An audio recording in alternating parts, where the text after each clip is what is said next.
Seltzer Time.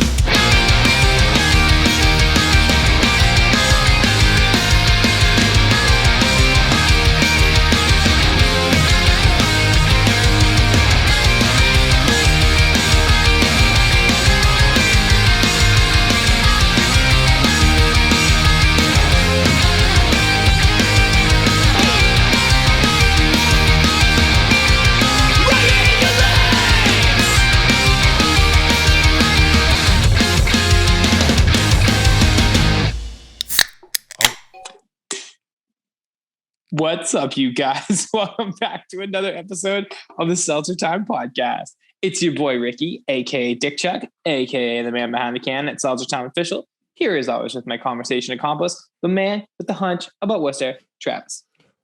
What is crack, Fizzle Fiends? Welcome back to another episode of the Seltzer Time podcast. And as always, we are stoked that you're here.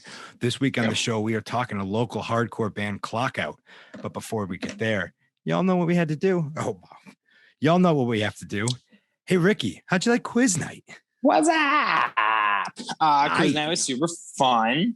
It was good to see everybody. Fun playing along at home for the first game and then playing also at home, but on the screen for the second game. Yeah, it was super fun. Thank you again to the Wootenanny guys for letting us borrow their channel and hosting our Kahoot game show. It was about as attended as I thought it was going to be. The Twitch platform provides a whole layer of barriered entry that didn't exist before, but I was pumped that people came out and joined us. And then there was that weird announcement thing that happened. What happened? Oh Ricky? my God, I'm an idiot. For our audio listeners, this is a wonderful little ad that Redemption Rock put together, featuring the Ricky Nelson, a raspberry and lime sour dry hop with Nelson Sauvin hops.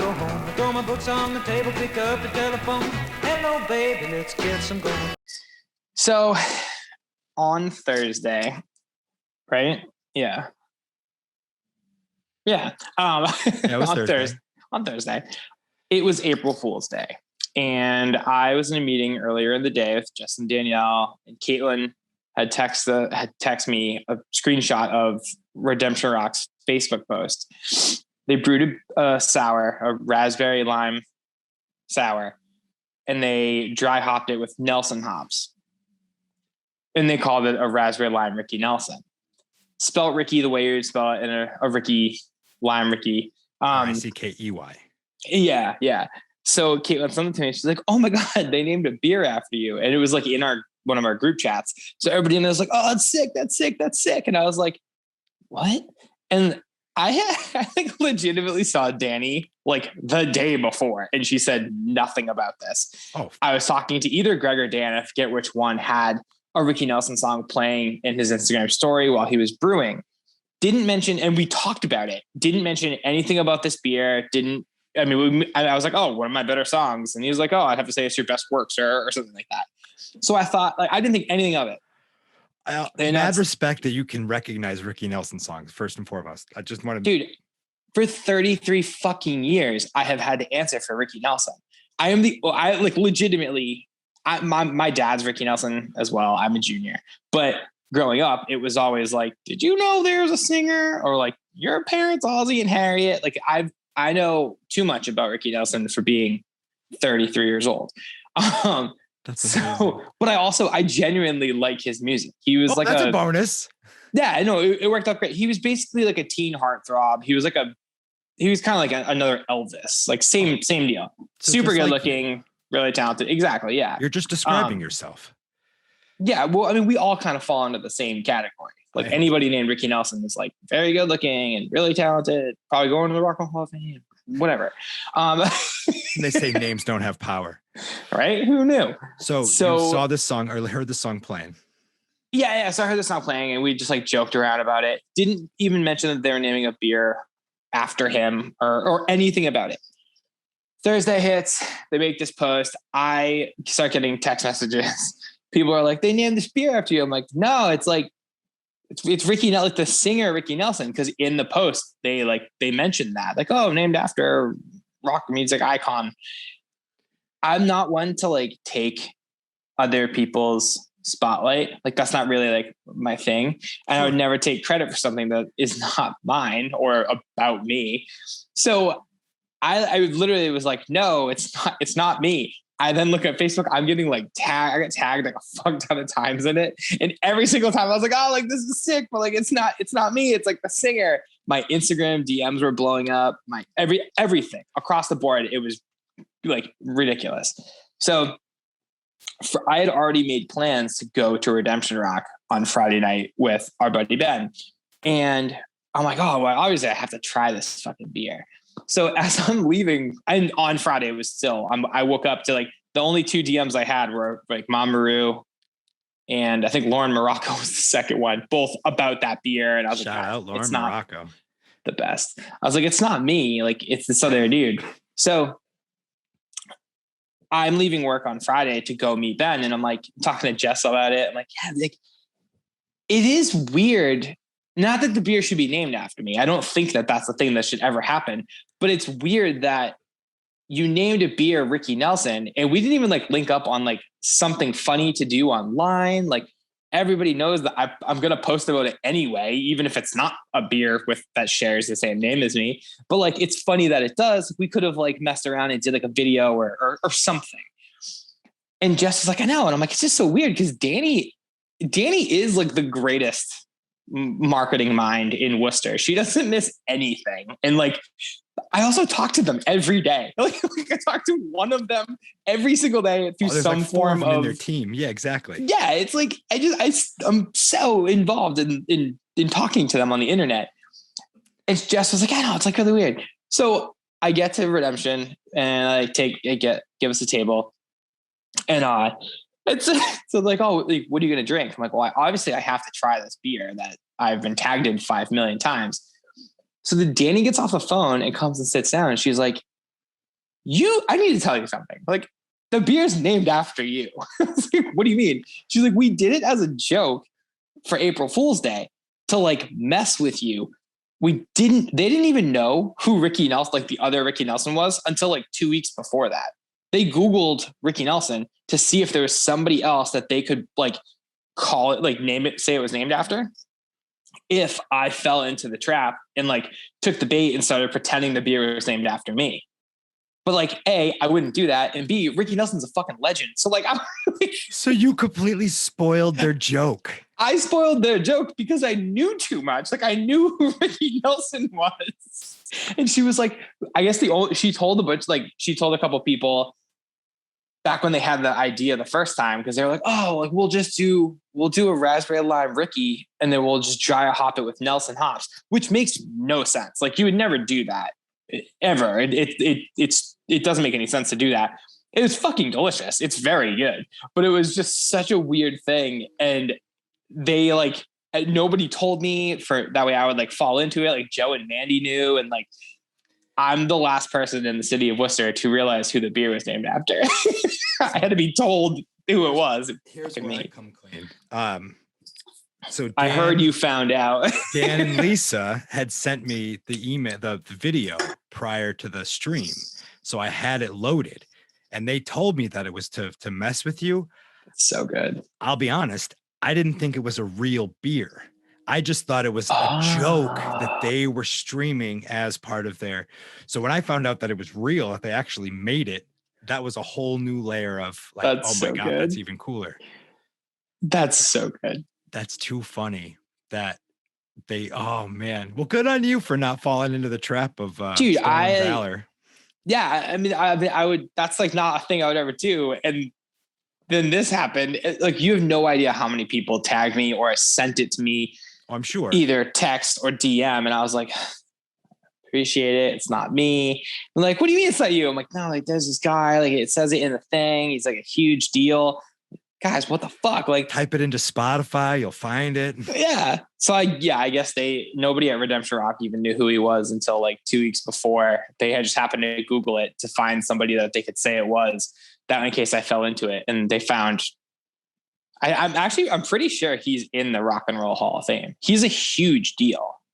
I just realized it would be really funny if I learned a bunch of Ricky Nelson songs on acoustic guitar and played a set at Redemption Rock of just God, please Ricky do Nelson covers.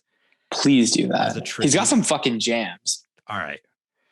Well, before I go and hunt down his entire catalog and learn the whole thing, I do want to give a shout out to the Woonanny guys again. And this week they are doing 2 streams. And now that people have figured out how to get there, and even if you haven't, you should totally try because it's nice and easy. Yes. Woonanny.tv. I'm sorry, twitch.tv/Woonanny comedy. Although now that I think about it, we are going to make a nice, easy link on woonannycomedy.com where they can just click that and go to the channel. And that will make lives easier. See, people, wait, that doesn't exist? Well, it doesn't exist currently, but it will exist by the time this goes out because I'm going to tell them to add it to the website. Okay, smart. It's just a button we'd have to add to the website. See, this is design development in real time. You guys are seeing how ideas. It's all about trying to make lives easier, and a lot of times we can't think of all this shit at the start, but we try. We try our damnedest. You're doing a great job. Oh, you're the best. So check us out. Thursday night, we are doing the Hot Dog Stream, which is a comedy game show controlled by a wheel. Absolutely hilarious. Probably one of the best shows we run on the stream, on the channel. And then Friday night is the return of the Parts Unknown Wrestling Federation. Or was it? Anyway, Parts Unknown. They are doing a wrestling-themed game show all about WrestleMania with comedians. The last one was awesome. This one, they got crazier ideas. It should be really funny. Is WrestleMania, is that this weekend? Yes. I didn't know either. I am not a wrestling fan, but I still enjoy this show because they're funny and they pick on each other. Oh yeah, no, I don't know I don't even know who wrestles anymore. There was the Bootios guys, the cereal guys, Bootios.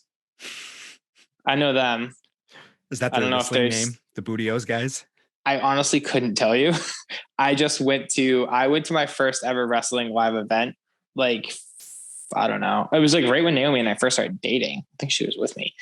And it was interesting. I think Jeff Hardy did wrestle, which was cool because that was the only person I knew. And he was like my favorite wrestler growing up. And then there were these guys who like, they have like Bootios. It's like a cereal. They're fucking hilarious, but they like dance around. They're the best. And then like a year later, like almost to the day, wrestling came back to Worcester and her cousin and his wife had tickets. So we went with them. And, so this is like that big WWE. Like, yeah, like it's like the TV, it's like on TV and sure. That. I'm pretty sure it's SmackDown or Raw, SmackDown. I couldn't tell you. I don't know. I don't fucking know, but it's one of those. And I don't remember if I think the Bootios guy did wrestle, but it was like one of them and not, there's like 3 or 4 or 2. There's a group and then one of them wrestled, but I have no idea what the hell. I only know Bootios because somebody one time made me Google it and there's like a cereal or they threw pancakes. They're like breakfast people, but they're fucking awesome. So if the Bootios guys are still in it, making bacon pancakes, that might even be their song. I'm sure people. Like I want Brian them to O'Donnell win. And Jenny are sitting here being like, "You guys are fucking stupid. Stop talking about this. You have no." I don't know shit about that. I just know Bootios, and I don't even know if it's. I don't even know that, but it sounds incredible. Sounds like a delicious part of this well-balanced breakfast. I mean, yeah, I'm into it.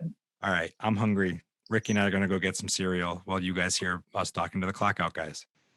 What is crackin' Fizzle Fiends? This week on the show, we are talking to Victor, Christy, and Ryan from the band Clockout.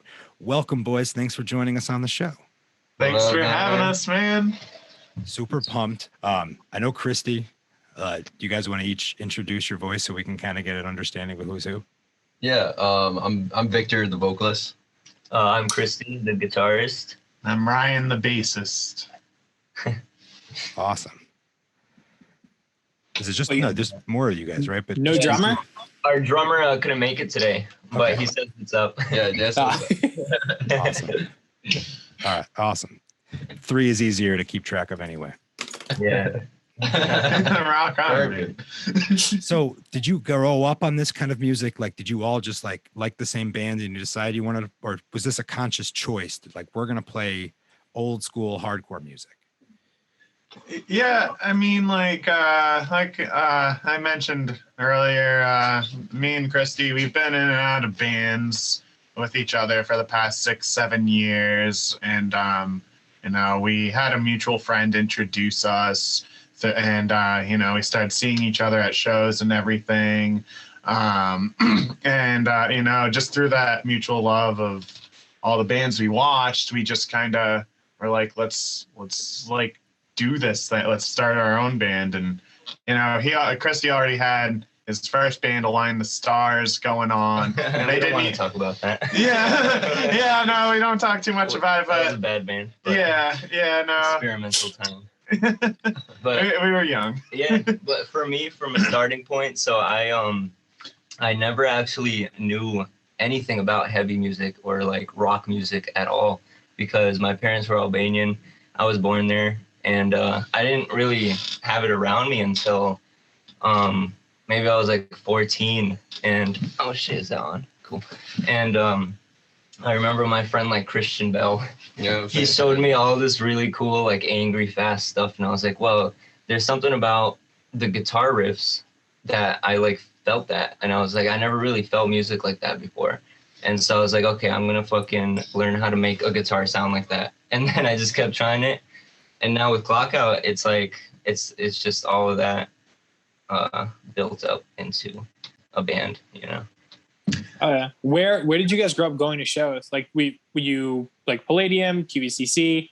I know you guys are. You might be a little too young for QVCC shows. Yeah. Well, I mean, young for QVCC. I went Anchors Up and Palladium and shit. I went to one QVCC show in high school, and it was actually a horrible time. Like it was like the worst first introduction to the scene that could have ever happened. I was like a scene kid, if you will, and into like all these bands that all these beefy hard dudes didn't like, and so I actually got picked on quite a bit at first, and targeted and all that. It was a horrible time, and if I had based my knowledge off that just forever, I wouldn't be here still. But I kept going to shows, said fuck it. I guess every scene has its bad eggs, which I was introduced to like a lot of them when I went to that one QVCC show. But that was the only one I went to, and then from there onward, it was nothing but a good time. So I just figured, yeah, see, it's not as bad as I thought it was. Just had to filter out the bad stuff, I guess. That's super interesting. Real quick, I just want to continue on that thought. As somebody that may not understand the hardcore scene, like targeted, that's a term we all understand. But if you've never been to a hardcore show, like you haven't seen a mosh pit the way the hardcore mosh pits work. And to be targeted is a horrible feeling. And I could remember the first couple shows that I went to where it felt like I was just trying to stand on the edge. I wasn't even trying to get out there and show my moves, but I was just standing there on the edge, and I was getting fist after fist put in my head. And yeah, that's how it is. Yeah, I mean, now it's hilarious because it's like it must happen to everybody. And I get the question I'm going to ask you guys is like, do you feel like it's just in a weird way hazing? Like, do you feel like you have to earn your knocks for it to truly appreciate the scene? Like, do you think this is required? I absolutely do feel like it is. It's like a test of your own bravery. At least for me, I'm sure it's different for everyone. But it's like when you're a kid and you jump off the diving board for the first time, you're like passing something. It's like, like in your own brain. And so for me, that's what moshing was. And I actually like the fear of it. It's part of the fun. It's like, obviously you got to protect yourself. You don't want to get too injured, but the risk is actually fun for me. You know what I mean? It's weird. It's exhilarating. Yeah, it's exhilarating. That is the opposite of how I looked at it as a kid. Is that true? Dude, first of all, I had glasses when I was in like 8th grade. So getting anywhere near a pit, I was like, there's a really good chance I'm going to be fucking blind the entire way home if my glasses are broken. So my only like trick was to get as close to the stage as possible. And I'd pull my hat down to try to like keep my glasses attached to my face. Nice. That was my move. I fucking hated it. Then after, when I was like probably 18, was the last time that I was like that deep in a crowd or anywhere near a mosh pit. I stayed a little bit back. That's my thing. Oh, see, when I was heavy into the scene, I was about 100 pounds heavier. I was this 300 meatball, and That was the thing, though. I was always like the littlest kid until I was like 17. I was just this little fucking spiky-haired Blink-182 fan. That's Chicken Little from the sky. Yeah, I was Chicken Little. Like I was like the pop punk Chicken Little. Yeah, guys, let's go to these hardcore shows. Oh no! Yes. Watch out for the glasses. That was literally me. But all my friends were a lot bigger than me, so it always worked out. I was the guy who just ran his mouth, and then the muscle took care of any issues that I caused.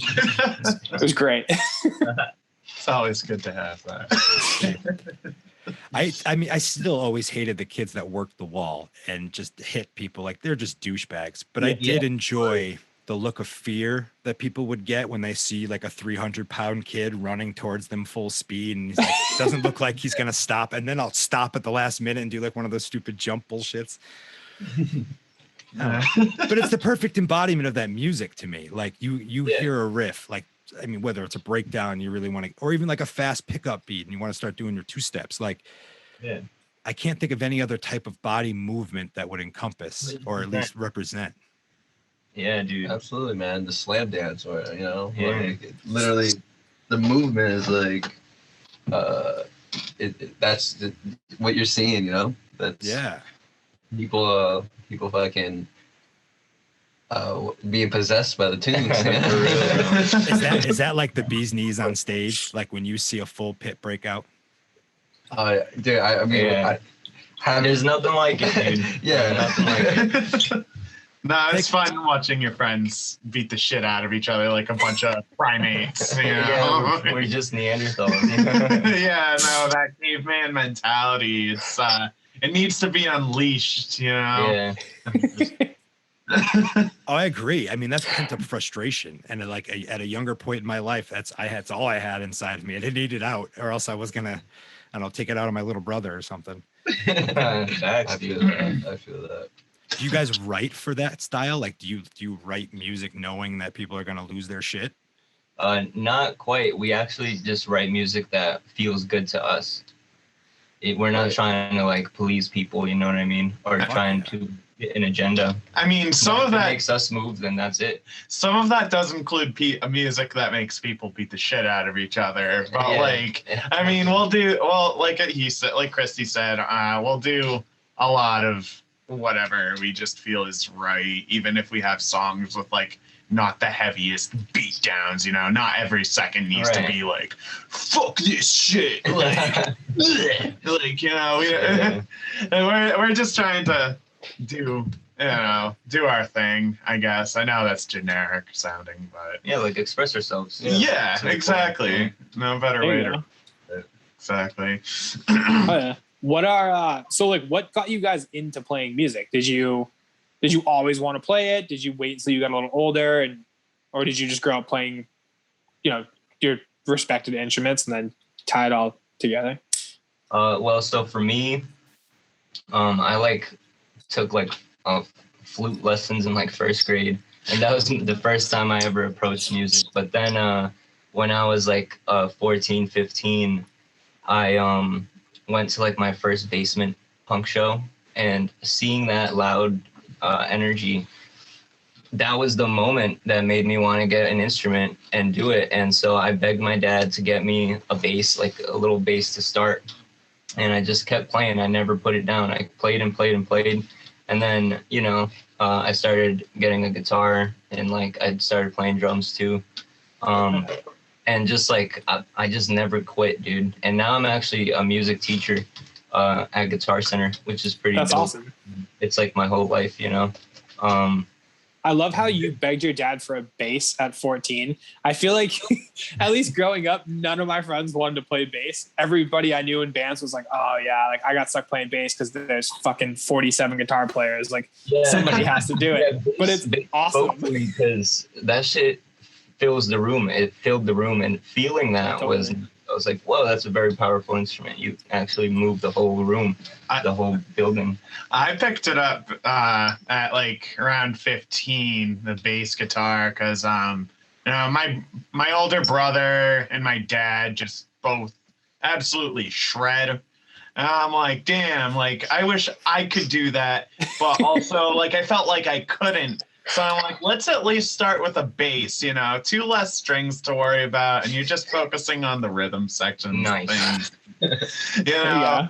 Yeah, just learn some of those, like, some generic radio songs. Like I learned like some Nirvana, like Danzig. I tried learning an Iron Maiden song, which I still can't play to this day. What was it, Wrathchild? I think it was. Yeah, I tried, biting off more than I could chew, and it just didn't really, it just didn't really happen. But no, I'm, it's fun. It's been a fun journey, I guess. And then, I started playing in bands with Christy, and that's when I started taking it a lot more seriously, I think, other than just, silly covers. Yeah. So you got to start somewhere. Victor, do you play any other instruments or? When I was like 15, I started playing like acoustic. Like even now, like 10 years later, I don't think like I would say I'm a guitar player. I kind of just like know chords and just like a little bit of rhythm, but you could sing nice. Thank you. But that's kind of like my go-to. Like I always kind of liked like music in general. Like my older brother, he kind of put me on to like hip hop and like R&B and stuff like that. Like kind of generic like early 2000s stuff. And I always had like a really like for like rhythm, like singing and stuff like that, and caught on kind of just got really into that. And then when I got older, that's when like the mutual friend that me and Christy have, Christian Bell, he showed me like have heart, turnstile, backtrack and stuff like after high school. And I really liked it because it was kind of like hip hoppy and like the message too, just like good hip hop songs, they all had like cool messages. So I was kind of like a late bloomer. So like that's my kind of connection, like how I got into where I'm at with Clock. Yeah, Quacko was the first time he ever like tried scream vocals, Very true. Oh, really? Yeah. I'm kind of like the band thing too is very like new to me, so it's kind of like fucking I've never really screamed. Like I went to like a couple like hardcore, like local hardcore shows, but never really like was in the scene. Like I went to the Raven for the first show. It was actually Liam's benefit show, and that was like a sight to see. I was like, oh shit, people are going in, swinging at each other. It was cool, but that's dope. But yeah, the first time Vic laid down some scream vocals, I was like, that's it. No shit, you found your scream off the bat? Yeah. So he because he's already like a good vocalist at the core, so he knows how to actually control his diaphragm and the vocal technique. So all it is just doing it really loud. Well, yeah. So yes, but just have you found yourself getting hoarse? Like, how are you combating that? Like it's definitely I do find like my voice is kind of like getting more like when I do it more, it's a little bit like rougher or whatever, but I think I'm combating that now with like trying to stay healthy with like, breathing exercises and stuff. Like, cause I stopped for a bit, but like I was smoking so much and that was not helping the situation. So, it's all about the balance. I'm literally like taking breaks now, fucking low key working out like my cardiovascular system. There you go. Respect to you, man. But that's finding balance now. I'm curious because in a past life, I used to be a frontman in a tough guy hardcore outfit, and getting the vocals, getting the rasp was something that I could never really get over. And my mom would love making fun of me because we would do the Weekend Warrior shows. So she'd say goodbye to me on a Friday and I'd sound somewhere kind of raspy like I do now. And then by the time I get back on Sunday, I was all just a whisper. And I would ask all these dudes. And the thing I ended up finding was I would chug a lot of orange juice and these Fisherman Friends throat lozenges would get Yeah. me just enough where it wasn't like it felt like it was raw meat on my throat for the night of the show. Yeah, I feel that. But it fascinates me, like Matt Brusso from Bury Your Dead would drink Coca-Cola like it was going out of style. And that was the thing that felt like he could coat his throat. And Oh it damn. was Yeah. fascinating what people got into. Yeah. Yeah, I do like for the recording session for Life's Lie, fucking honey. I just like down some honey, and it helped to coat my throat a little bit, so I can like try to get through that, because that I think that was like more. That was like really raspy vocals on that on that EP, like I mean all the Mind Tricks EP was very raspy too, but Life's Lie definitely felt like I was trying to get even further in there or something, Yeah, fuck yeah. So what were you guys like actively playing shows prior to COVID hitting, or? Oh yeah. Yeah, we put a few under our belt, and we were doing them steady, every few months or so, or like, yeah, we got a few down. Yeah, And then COVID hit, and then and we just haven't played since, which really sucks. So we're still very baby, But, baby band. But we did this little pre-recorded live set, which I don't know when that's gonna be released, but that was like kind of greasing the wheels and playing a little show. There's only like 3 people in the room, but Oh, yeah, hell yeah. it was still fun to actually play our shit out of the practice room, That's something you guys have like yet to release. Yeah, it's not out yet. So the guy who's doing the videos thing, he's still he has a bunch of bands on it, so he's still working on them. He's gonna do like a 856 type thing, Oh, but no. Awesome. very Worcester, DIY. yeah, super DIY. Who's But doing that? he's a good audio guy. He's his name's Mark Bray. He's like the owner of Upside Skateboard, I think. So he has his own business and stuff. He's just some That's kid sick. that I work with, and yeah, That do sounds that. cool as hell. Yeah, I definitely want to see those when they go up. That Yeah, sounds That's awesome. To be honest, We all do. It's been a yeah, couple months. it's been a couple months. He's on Punk Time. Yeah, right. Respect. So you had a couple under your belt. Like, Yeah. Where would you play right now? Like coming back, would you like where do you have your eyes set on? Are you guys looking at trying to do outside shows? Anywhere, bro. I miss I honestly just miss I miss Ralph's, man. Weird. I'll play at Ralph's again. I don't care. As like a coming back show, that would be sick. As you know, it gets a lot of slack because like, everyone goes to Ralph's, but it's like that's home base, Yeah, man. We gotta, we gotta go back to home base. See all the homies again, play a show, and then branch out. Yeah. The New England, I guess, to start and go from there. Rouse, Palladium, be cool. Oh, Palladium. Right. Palladium would be Upstairs cool. Palladium, like that'd be sick. Yeah. Within Yeah, I once they saw on open your up. Instagram you guys played Upstairs Palladium, right? Yeah, we did.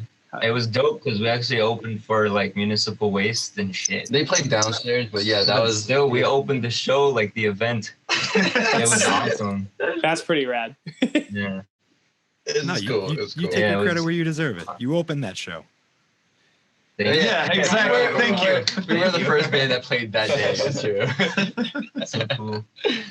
But fuck yeah. I love Ralph's, and I love Ralph's for being home base for so many awesome local heavy and call it alternative because you're just not going to see it anywhere else kind of bands. Yeah. And we've talked to lots of other like musician friends about how important it is to have the local scene and how like a band, whatever, lives and dies on its local like whether they can go home and see their homies and get support. That's True. everything to a band. Absolutely. Absolutely. Jinx. Fuck yeah.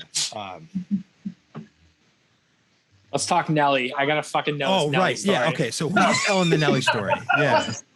Oh, I mean, man, I don't know how we got on it. It wasn't my idea. That's for damn sure. I'll tell you that right now. No, what band was this with? This was, I think I might have been ATS before even Subverted started. But we were desperate for shows, I guess. Yeah, we hopped on anything. Again, not my idea, but Christy heard from the grapevine somewhere, hey, let's Holy Cross is doing like a battle of the bands, and whoever gets the most votes or whatever gets to gets to open for Nelly. And everyone in the band's like, fuck yeah, dude, let's do it. And I'm like, why? That was so dumb. You're honestly right. That we were so out of place, dude. Dude, it was so uncomfortable. We played like deathcore type music, right? Yeah, all these so stupid. All these bands were playing like cover songs of like Gym Class Heroes and like fucking Nickelback and shit like that. And I'm like, that's every band that played was just that. And then there's us like in band shirts and not looking so clean cut, and we're just as soon as we walk in, I'm like, this ain't it, chief. Can we just like bail or something? How did you win the popular vote? Like, do you just beat out all the other cover bands? I mean, right? I don't know. I think we got laughed at a little bit. It was all just like a bunch of preppy dudes and chicks. We didn't win anything, right? We didn't actually. We probably got a sympathy vote. Yeah. Like I saw. Oh! So Nelly wasn't at this show. This was a different show, or was this Nelly's show too? No, it was just a battle of the bands to get on there. To get on the show with Nelly. In my mind, you guys won the battle of the bands and then got to open for Nelly. And I'm like, how? If nobody knew, you guys shouldn't be ashamed. That would have been dope. Oh, yeah. Oh, God, no. Yeah. I mean, it would have been one thing if we actually did win. It would be like, what do we do? No one gets to play with Nelly. Should we change our style? Like, this is a once in a lifetime. Hell no. Stick to it. Yeah. Those college shows, I remember I went to a couple when I was like way younger, but my old job, I used to like work for a drum company, and I'd have to bring drums to some of those shows, and it would be like ASAP Rocky and Newfound Glory and fucking whatever. And I was like, what the fuck? And like, I love all kinds of crazy shit. So it was always fun for me. But the best part about that was watching the college kids who have no clue who any of these bands are. They only know like ASAP, or they only know Newfound, and you're putting this weird, two completely different worlds together for this one weird, gym show. It was awesome. Yeah. It also sounds like a Warped Tour lineup. Yeah. Seriously. That's so, all right. So if you guys didn't actually get a chance to open up for Nelly, do you like, what's the biggest show you guys have played? Municipal Waste one. Yeah, probably the Rock and Shock, the last Rock and Shock. Yeah, they had like a local, all the openers were like kind of local bands, and we're just like, fuck it. Shout out to Wizard of War, and they. Yeah. Who else played that one? I don't remember. I think Sick of It All. Yeah, Sick of It All played. Napalm Death played. Oh, that's super cool. Yeah. No, I love Napalm Death in high school too, so that was a pretty sweet deal. Did they play upstairs, or were they all down? Like The big bands were down, yeah. Yeah. Okay. Yeah. Still Shows sick. coming back. They're coming back. Yeah. Eventually. Yeah, dude. Or maybe They're coming back. we need things to die down a bit first, but I'm excited for when that happens. Yeah. So when I was booking shows, the way to book shows was to either find a promoter and harass the shit out of them, or to find like the individual booking person for each club and then follow their protocol and like call them at 11 o'clock at PM, and you have to like hit them at this weird window of time and make sure that they weren't pissed off. How is it to book a show now? Like, once this shit all goes open, how do you guys go about booking shows in 2021? That's funny. I mean, I think that the experience of booking shows before, it was very much what you just said. It was like Something's changed. Yeah, like I mean, I got lucky because I kind of worked with some of the people, like Eric Perkins, this guy that I worked with at the Palladium. He was like a runner, and he was actually the the production manager at one point. While I wasn't working at the time, but I guess that was his history. But he there was just like, I think he's booking for Ralph's now, but is he in Smart Bomb? He is in Smart Bomb, yeah. Okay. Yeah. Great band. Didn't he play with the fucking Ataris or something? Wasn't he in like or Saves the Day? Wasn't he in one of those bands for a minute? Yeah, I think the Ataris, and then he was for like Outbreak for a bit. Like he's just a good drummer in general. Yeah. The Outbreak shit is this way more impressive. Like, yeah, the Ataris people know, but if you ever listen to Outbreak, just how fast you have to play to keep up with those dudes. Mm-hmm. Banana land. Yeah. But definitely when shows are back up, I'm probably gonna harass him and be like, hey dude, can we play Rouse, upstairs, outside, wherever, like just let us in. And other than that, if people ask us like to play a show, that's usually how it goes. So Vic like booked a dope show at Ralph's, which was sick back in like, and that was actually when Mark was yeah, he was booking shows, and just out of pure luck, like friends of friends, they're like, yo, he books shows, and I'm working at the Palladium outside. He's like, yeah, he's in front. I was like, oh, okay, let me just walk in there real quick. And I asked him like, yo, can we book a show? And contact information, and slowly it just kind of like came about. I think that's exactly what's going to go on with like after shows are open again. It's like, yeah, please let us play. Yeah. That's it, man. Yeah. Do you guys hope to start branching out of like the Worcester scene and doing a little bit of like at least Northeast touring or? Absolutely. I'd love to, man. Like that's like goals right there, like, and bigger goals, like let's go to Philly and be big boys, and this is hardcore someday, That's like, maybe, goals maybe. right there. maybe, but definitely. I mean, that's the beauty of that kind of festival, though. Like they will take anybody that submits their shit and works their ass off. Like that's a fucking attainable goal. You guys should totally do that. I believe that too, man. Just keep. I never made it down to Philly for that. I've been to Philly for shows, but I've never gone either.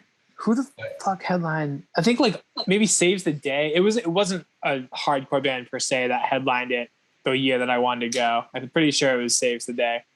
Sick. Who are super deep in the hardcore thing, but yeah, I haven't been able to check out This Is Hardcore either. It's just kind of like generation of 856, like, yo, that's so sick, like I want to see it in person once everything's fucking everything's good, Yeah, I got to. I was just gonna say I got to go once on like a whim. My aunt, I have a cool aunt. She's like, in the know with all the hardcore scene and everything. And she texts me like literally the day before, and she's like, "Hey, how would you feel about calling out of work for the weekend and coming to Brooklyn and then Philly with me for This Is Hardcore?" I'm like, probably not, but let me try. And so I called my boss. I like got my boss right before she went to bed. She was an older lady, and they're like, "Hey, I know this is totally last minute. Can I have the next 3 days off? I've never called out." And she's just like, "Do you have any coverage?" I'm like, maybe. She's like, "Sounds good. Go for it." And then nice. Then I got to go to days 2 and 3, I think it was. So This Is Hardcore, and damn, man, that was a good time. I saw Misfits with what's his name, the bassist there, Jerry Only. Oh, right. Yeah. I saw some of the Rival Mob. Dope. Man, yeah, no, it was sweet time. I can't let it pass that you have a very cool sounding aunt. Oh, yeah. No, she's super cool. I don't want to put her on blast or anything. No, I'm not trying to have you dox her. Just wanted to appreciate it. If I ever have an opportunity to take my niece or nephew to a hardcore show, especially if they want to go, I'm absolutely going to do that. Oh yeah, absolutely. Be the cool uncle. Be the cool aunt. Yeah, no, for sure. She's only got like 6 years on me, so she's more like a cousin than anything. Like not really like oh, going over aunties for like tea and board games, you know. It's like, no, we're going to shows. Like she'd take us to see like Cro-Mags and stuff at the Palladium. That's super dope. Those dudes. Yeah, no, she was good shit. Well, she still is. She's shout out. When I was like 19, I think Bob is not as fucking crazy, but my aunt took me to go see Bob Seger. Hell yeah. He like came out of retirement. He was retired for like 30 years or 25 years or something. And he came out of retirement and he did 2 shows in Boston. And I Bob Seger's cool, whatever. Like I was like, yeah, this is dope, but I don't really care. And then he announced a 3rd show, but it was at the Centrum or DCU Center. So my aunt had tickets and she's like, do you want to go to this? And I was like, I mean, yeah, I'll go to anything. And my aunt was just like sneaking me beers the whole time. It was the most American thing I've ever done in my life. I was 19. Oh, you did say that 19. All right, that's not so bad. USA. Yeah, I wasn't like 12. Like my aunt's like, sip up, Ricky. That's the most Bob Seger thing you can do. Jesus. Oh, so back to clock out. Have you guys ever opened for Bob Seger? In the future, before he kicks the bucket, there you go. If there's a chance. Have you guys been writing during the pandemic? I know you guys said you released an EP recently. Yeah, back in October. It's been a little bit like incremental steps. We're trying.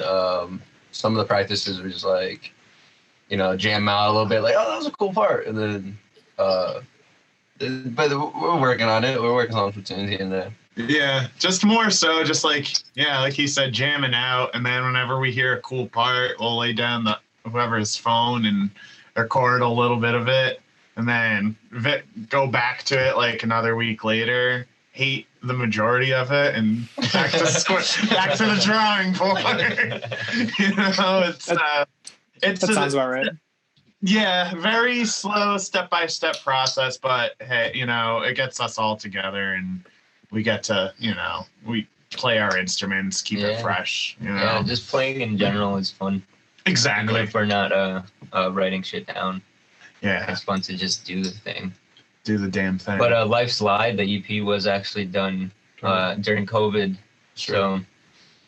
So, but yeah, we're kind of taking our time to release anything new at this point. To me, that's typically why the first album from bands are so much different than like the second and third, because like, especially if they get recognition for their first one, then they don't have that same time period to really focus and write and rewrite and craft it to the way, like if they're at a second one, you have to release it at some point. Like you get that pressure where it doesn't exist before. And I fucking love that you guys are taking the time and really making sure that this is the way you want your sound presented.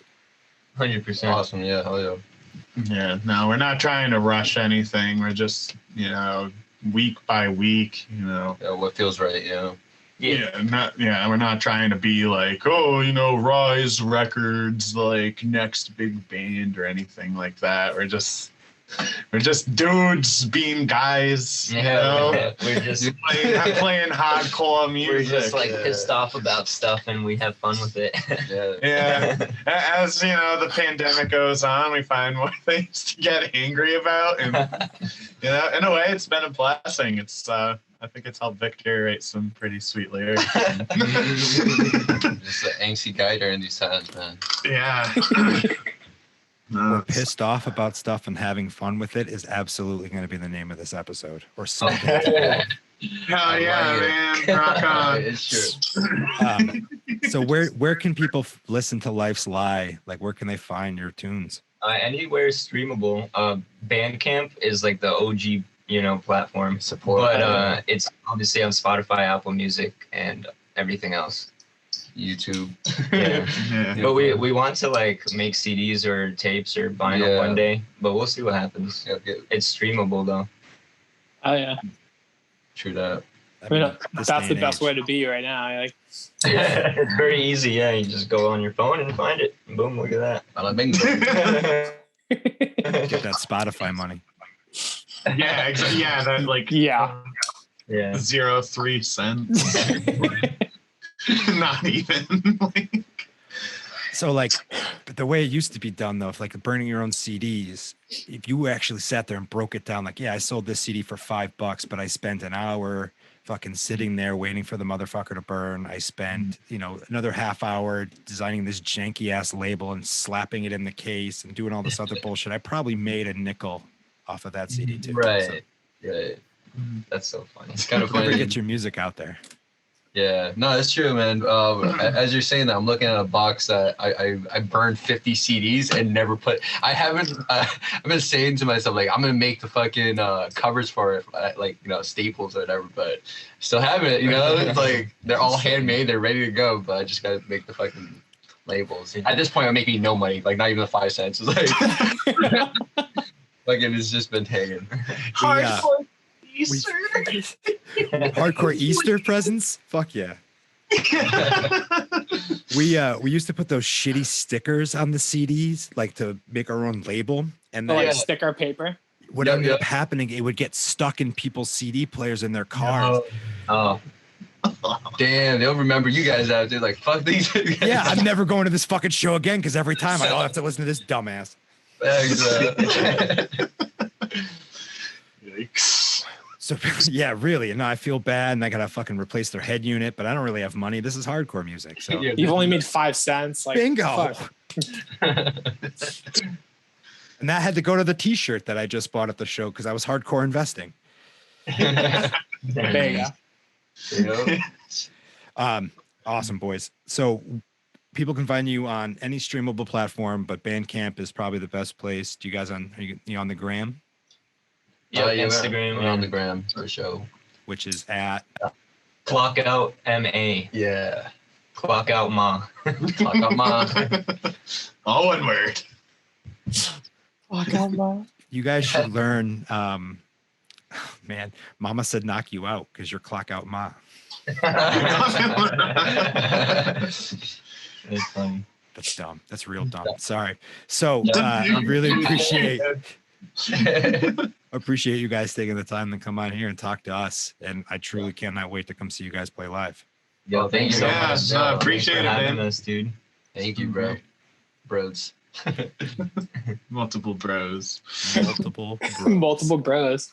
Welcome back, everybody. That's super fun. Shout out those guys for still playing music and holding it down. I really wish they won that Battle of the Bands and got to open for Nelly. I fucking love Nelly. I completely misunderstood the gravity. I thought that they straight up played with Nelly and then got booed off stage. Me too. Because I wanted to picture the situation where a hardcore band and Nelly got put on the same bill, like knowingly. Like knowing, I don't know Nelly at all. Somehow. You ain't biffles with Nelly? Yet. But I just like to imagine Nelly hanging out and then he's like, let's go see what's up. And they like walk up side stage and like those dudes are killing it. And Nelly's just like into it, but the crowd's not into it, but Nelly is. That's the world I want to live in. So I know a story that's kind of like that, where when I used to work at the T-shirt shop, I was working for one of the guys from the band Bury Your Dead. And this is at the same time that they were playing Ozfest. The year they played Ozfest, Will Smith's, Jada Pinkett Smith's band, I forget the name. Oh, yeah. But she used to sing. Yeah. Or she might still. They were also on Ozfest. So Will Smith was on tour the entire time. And Will Smith befriended Bury Your Dead. So there was a TV show that they were pitching to, I believe, MTV, where it was Bury Your Dead and Will Smith hanging out. And it was all about the humor and like weird metal guys hanging out with Will Smith. And like, this is the same year Bury Your Dead almost got kicked off the tour a couple times. They got a stern talking to from Sharon. Like they fucked up a couple times. That's amazing. I'm not at liberty to discuss. I'm sure those stories are out there on the internet, but yeah. I wonder, like, I mean, A, that would have been incredible.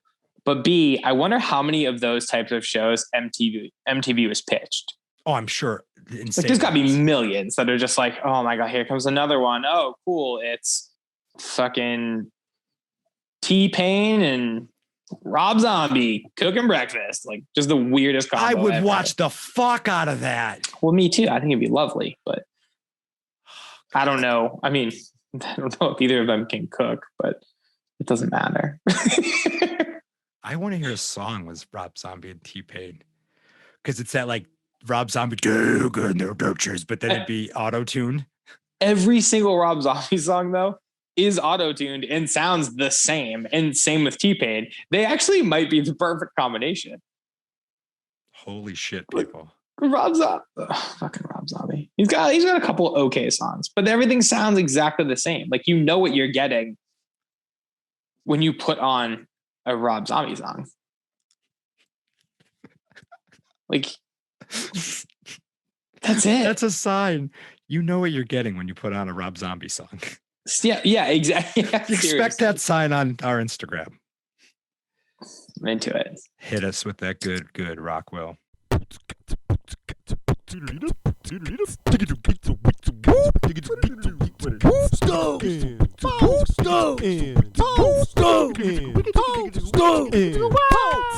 So yeah, I also don't want to get too far away. Things are getting clock out, guys. We started talking about Rob Zombie.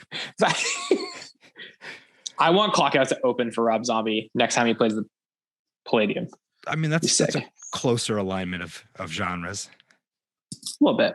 I want Rob Zombie and Nelly to do a co-headliner at the DCU Center, like a Halloween show, Rock and Shock, and I want clock out to open. It's getting hot in here, so take off all your skin, and it's like them pulling some skin off. Oh God! I'm gonna poke creator burnout. I know I'm not the only one that's experiencing this at this moment. Yeah, we are in burping, and I didn't even have seltzer. We are in unprecedented times, obviously, with everything that's going on in the world and this pandemic and this quarantine shit. And so I imagine that a lot of people are feeling like me, kind of throwing themselves at their creative endeavors and in hope that it helps provide some kind of escapism. But in that escapism, you are kind of depleting your interest or depleting your energy in said activity, which then makes the whole thing feel more like a chore. And then you just work into this process where you don't feel like doing it anymore. And then you get to a point, and maybe I'm really just speaking for myself here, I get to a point where none of the things that made me happy make me happy anymore, because they all require so much effort that I don't really want to do them. So then I look for something new or different, and then I just burn myself out even harder. Yep. Am I hitting a nerve here? So feel you. First step to fixing any problem is becoming aware of it and kind of recognizing it. And then it's, make steps to correct. And I am in the process of cutting down some of the things that I'm doing, which is a chore in and of itself. Really, how do you boil down like the most important things to you when everything gives you some little bit of gratitude or some little bit of satisfaction? It's fucking tough. No, totally. I very much so feel you on that. For sure. I recognize that because I'm not able to completely focus my energy on like one or two things, I'm trying to do all these things and I'm just not doing any of them to the ability that I want to do. And that sucks too. So I don't really have the answers here, people. I'm just more like, again, this is my therapy session and you all are supposed to be my collective therapists.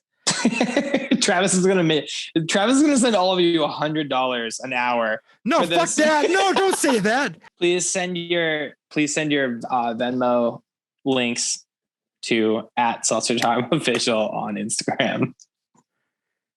That wasn't. Somebody's gonna end up sending us a fucking Venmo thing. I don't want to send shit to therapists. Yeah, no, they probably will. Sorry, guys. Depends on how much good advice you give me. So, I don't know. Creative burnout. I know some friends are dealing with it. Know that you guys aren't alone. And I don't know if anybody has the answers. Send us a DM. Not a bill, though. Yeah, no, please. Unless it's a good answer. I am stoked on the Worcester Regional Food Hub website, worcesterfoodhub.org, which is now newly relaunched, redesigned, functional. It's been a challenge to get it up and going. we missed our original deadline by a whole month. We wanted to get it up by March 1st, and it went up around April 1st. But that's the way websites are, and especially when we are on a platform like WordPress, where there's a lot more that can go wrong. I've designed a lot of websites for Squarespace because there's only so much you can mess up. But with WordPress, there's so much more functionality, which means there's so much more failure points. And that has been a challenge working through all those different issues that have come up. But we're super pumped with the results. And ultimately, it's going to save time for Sean and his team over at the Food Hub, guest of the show, Sean, where it's going to automate a bunch of stuff and make their lives easier, which at the end of the day, that's awesome. So pumped that it's up. People can go check it out. And if you go there now, you can see that they are doing their food to go, where you can order a box of local food that they kind of curate each week. That's dope. Yeah. And they have I think it's like $49 this week. And it has everything listed what you get. And then you could also add things a la carte. And they're working with local providers like Minuteman Kettle Corn.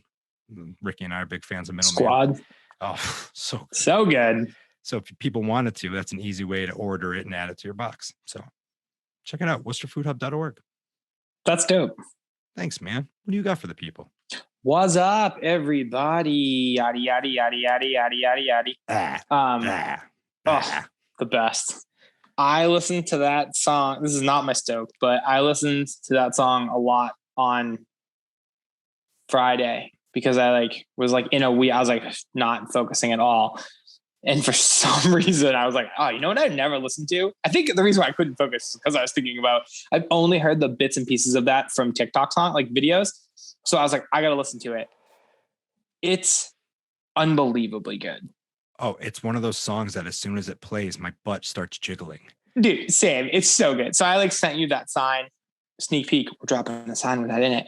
And then yesterday for Easter, Brian O'Donnell, the beautiful legend that he is, had a Facebook status that said "Body yaddy yaddy yaddy yaddy of Christ," and I laughed so fucking hard at that. I thought it was the funniest thing I've ever read. It was beautiful. I missed that. That is good. That's a good one. It was lovely. So shout out Megan, Meg the Stallion, and Cardi B. Man, I got into her too over the weekend. I'm just I don't know. I'm free falling in love with things that I don't like, but she's so good. She's so fucking good. So to Stokes and Pokes. Okay. So yeah, my poke is I told myself I wasn't gonna go down this road, but I'm going down it.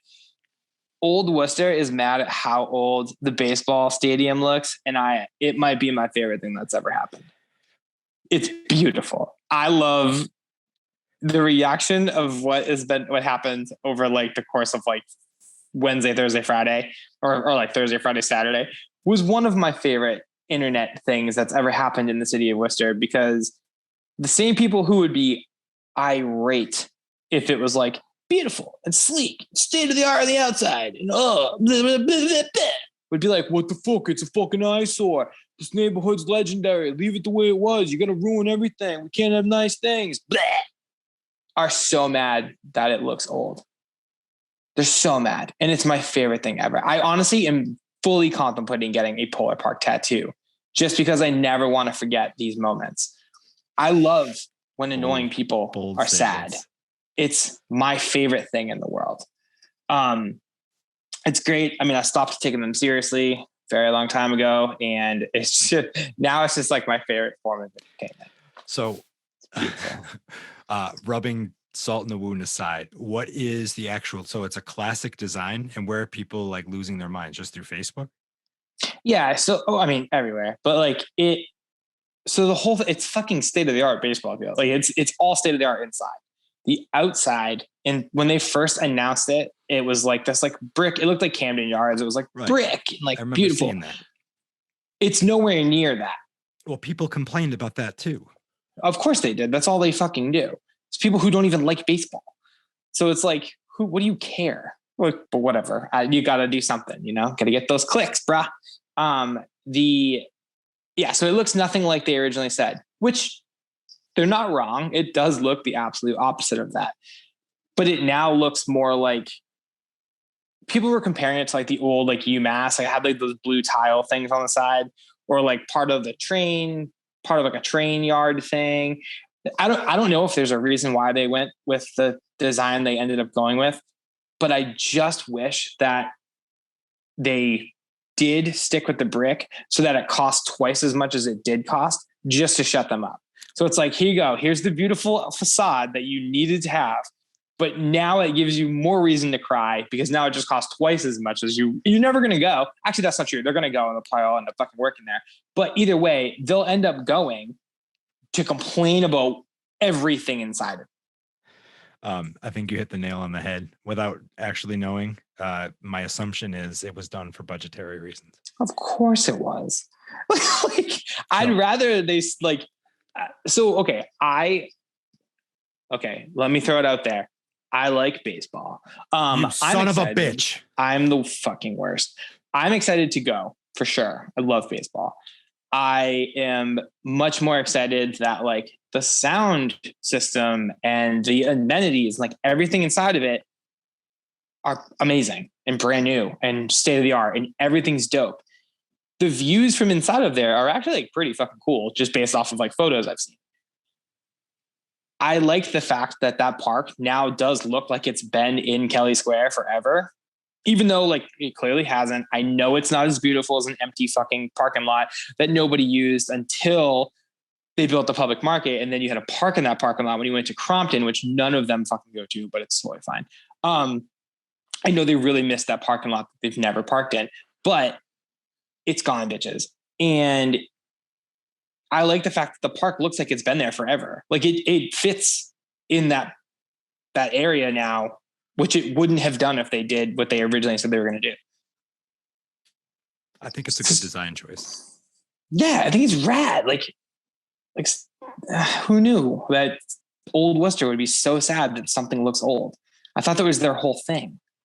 I don't know. I can't keep up with them. They're just so emotional. You know what I mean? It's amazing. Yeah.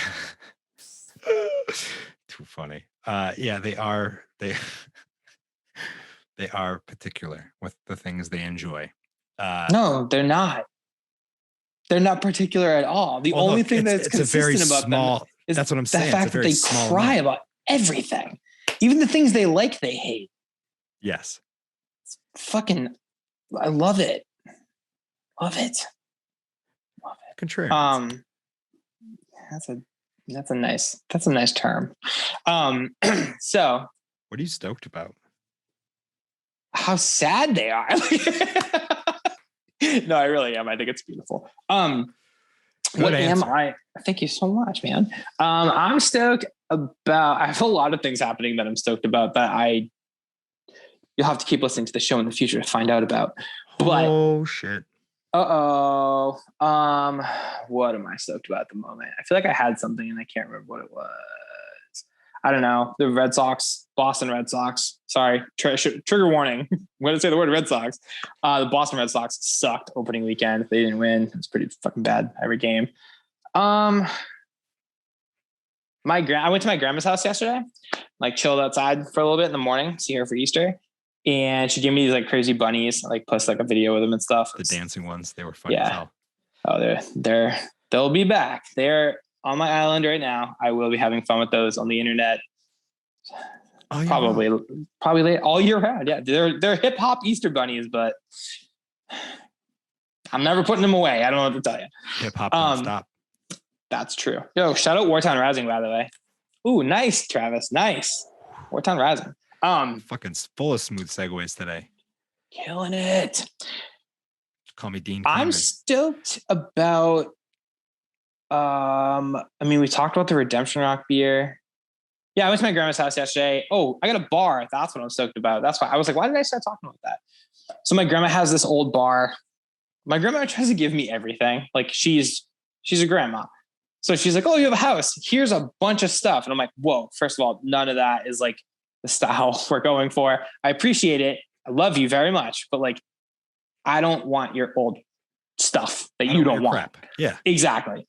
And like, some of it's not even crap. It is like, they're beautiful pieces of furniture. They just don't fit with like what we have going on here and like what we're trying to like make. Answer.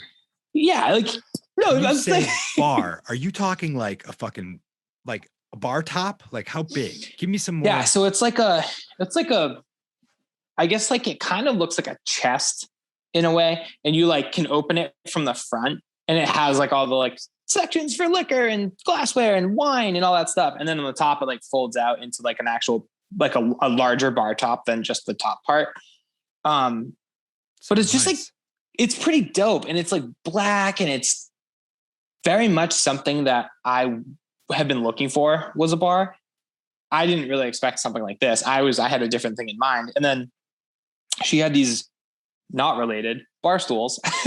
They're the ones for like a kitchen island. You know what I mean? Like you like sit at them and they like spin.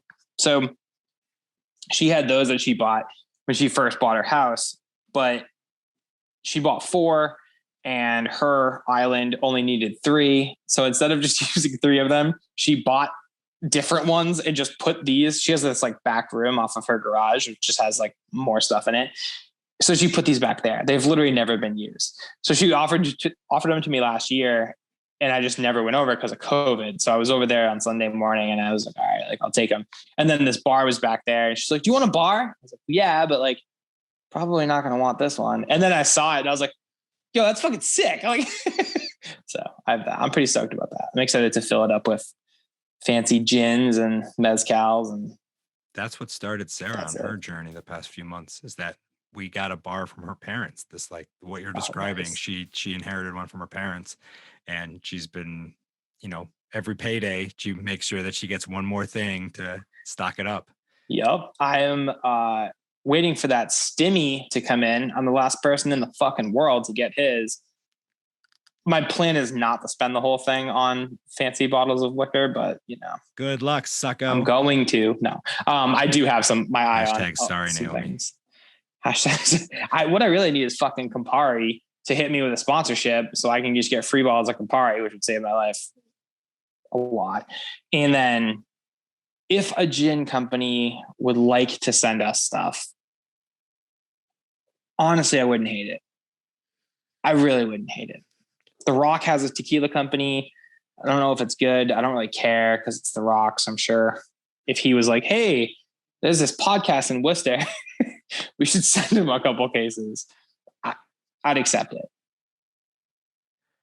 I mean, if you're making a bunch of like seltzer cocktails on the Seltzer Time TikTok, and that was the TikTok content you were making, it might make sense for them to send you.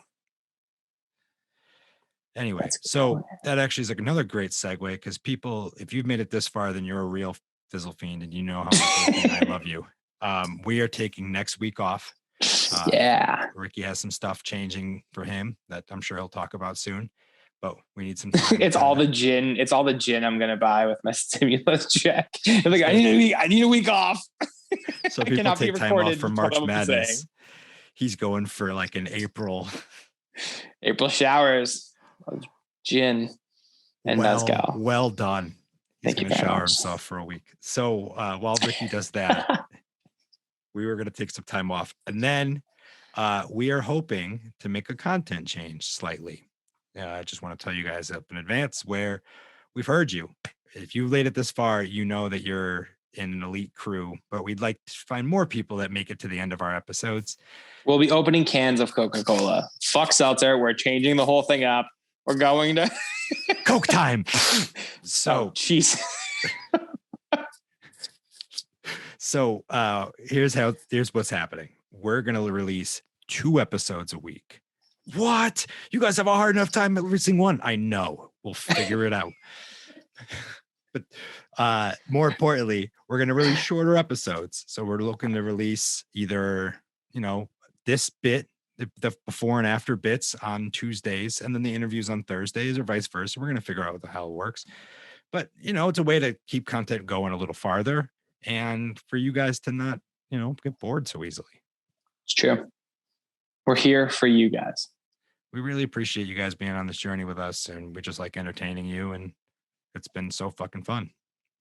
Yeah, maybe we'll have some special guests. You know what we should do? We should get The Rock to come on the podcast and just not tell anybody. Bro, I've been hitting up Dwayne every day. I mean, we're obviously on a first name basis now, but he said he doesn't think he's ready to come on our show. like That's a he good knows point. that our audience is a fickle audience, and Well, I mean, if you intimidate him. think about it, like what has he ever accomplished?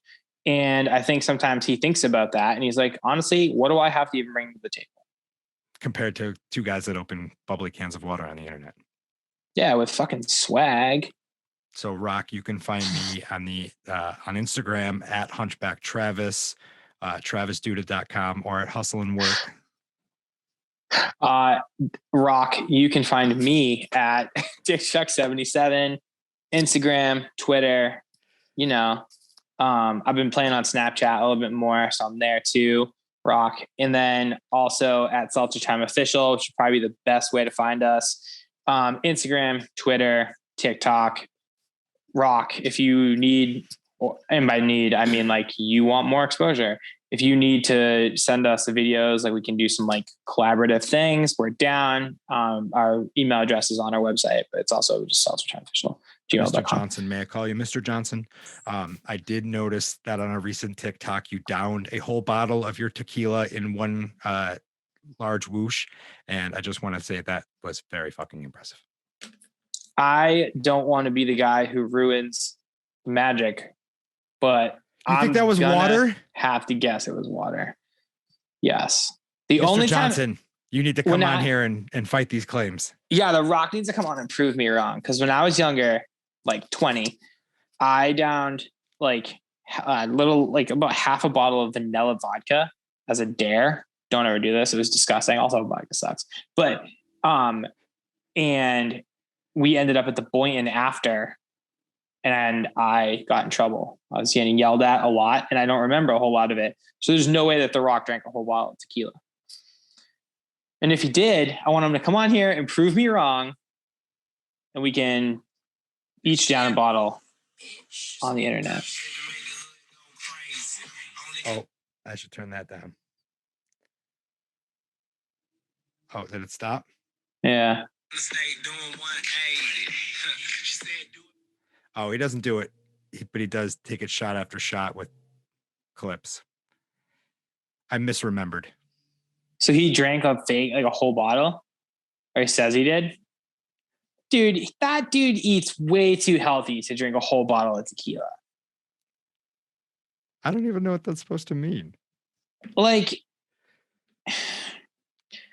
I mean, come on.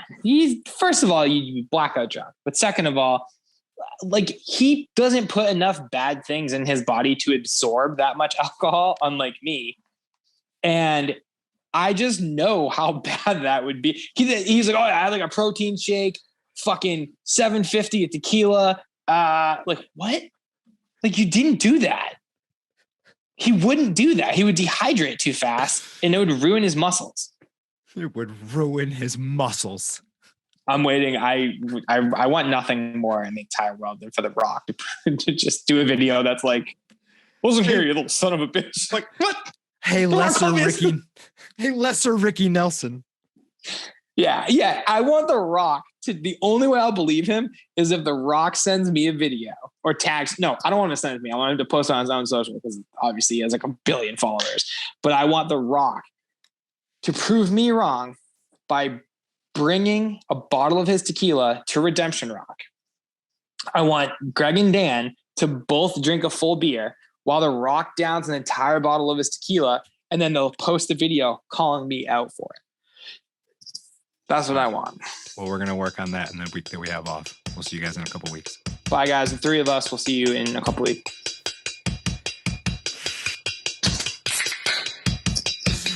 That was awesome.